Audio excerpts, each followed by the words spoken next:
At dito sa round 1, o tinatawag natin ang Captain's Round, unahin natin ang Team Blue. Unang maglalaro sa Team Blue, Butchie Pao ay ang kanilang team captain na si Bubay. Captain Bubay, Rena! Apa? Kumakandilan nyo na ba ito?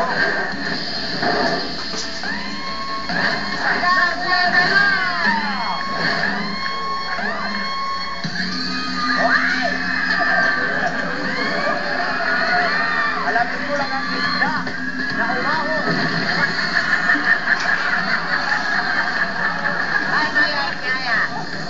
Aba, ewan ko. Sandali kasi ako parang pagdalo. Ito yun na yung mag-check. Bubay, panoorin natin yung ginawa mo sa instant replay. Ano ba gusto mangyari ni Bubay? Tingnan mo.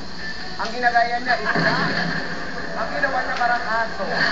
Baliktad yung shake kasi yung parang reverse na banana. Reverse banana? Paano ba talaga dapat ginagawa siya, baby? Ito dapat. Reverse banana. Kita mo yan? Napahandusay na nagat. Si Team Captain RC. Reyna!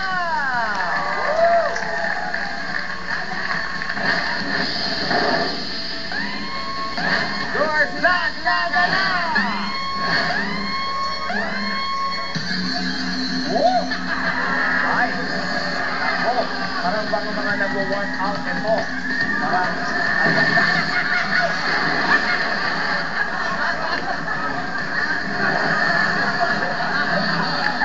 Maganda yung ulo mo.